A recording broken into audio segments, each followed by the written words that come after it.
বাবার বাড়ি মানেই শান্তির একটা জায়গা, কি বলেন বন্ধুরা? আজকে আমি গিয়েছিলাম আমার বাপের বাড়ি। আসসালামু আলাইকুম এভরিওয়ান, সবাই কেমন আছেন? আশা করি ভালো আছেন। তা আবার অনেক দিন পর বাপের বাড়ি চলে গেছি, আপনাদের না জানিয়েই, আপনাদের না আপডেট দিয়েই। তো বাবার বাড়ি যাওয়ার পরে আমি কোথায় কোথায় গেলাম ঘুরতে আর কি কি করলাম সেটা আপনাদের সাথে শেয়ার করব। আর বাবার বাড়িতে এসে কি কি খেয়েছে সেটা তো অবশ্যই আপনাদের সাথে শেয়ার করেছি।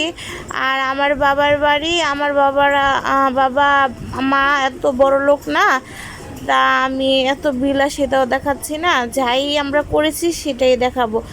আর এদিক দিয়ে আমার বড় আপুর মেয়ে, যেটা হলো বড় আপুর মেয়ে। তারপর আমার বড় আপু এই যে টাটা দিতেছে। যাই হোক, এখানে আমার আম্মুও বলবে, তা আমি একটু বাই বাই দিয়ে নেই।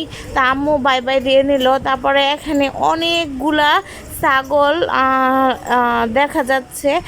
আর এখানে আসছি, জানেন আমি কোথায় আসছি? এখানে আসছে কাইকের টাকার হাট, ঐতিহাসিক কাইকের টাকার হাট, 200 বছর পুরানো কাইকের টাকার হাট।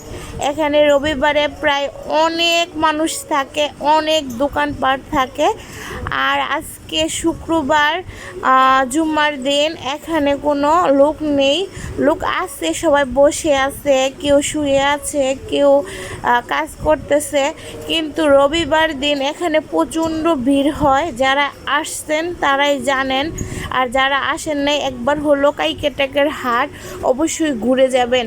আমাদের কাইকেটেকের হাটের লোকেশনটা আমি দিয়ে দিচ্ছি, নারায়ণগঞ্জ সোনারগাঁ কাইকেটেকের হাট।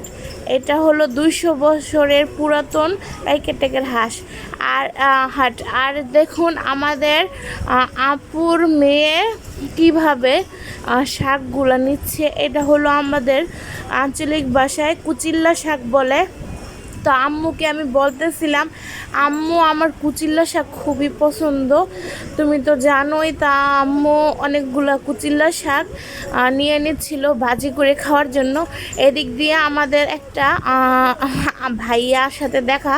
তো সে ভাইয়া আমার বড় আপুর সাথে একটু ফাইজলামি করতেছে।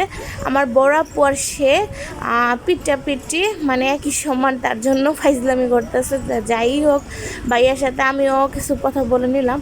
তা আপুর মেয়ে একটু আমার সাথে মজা করতেছিল। আর এই দিয়ে আমার আব্বু কি বলে সেটা শুনুন। রবিবার দিনে এখানে কত মানুষ হয় গো? হাজার হাজার মানুষ। রবিবারে তো পুরো হাট ভরা থাকে মানুষ, তাই না? আর দোকান পাট দিয়ে ভরা থাকে। আর আজকে হলো শুক্রবার, তাই সব কিছু বন্ধ। আবার পরশু দিন হইব। তো যাই হোক, আমি আমার বাবাকে সব কথা জিজ্ঞেস করতেছিলাম যে অনেক হাটে মানুষ হয়, তাই না? তা বলতেছে হ্যাঁ, প্রচুর হাটে মানুষ হয়। তো যাই হোক, ভালো থাকবে, সুস্থ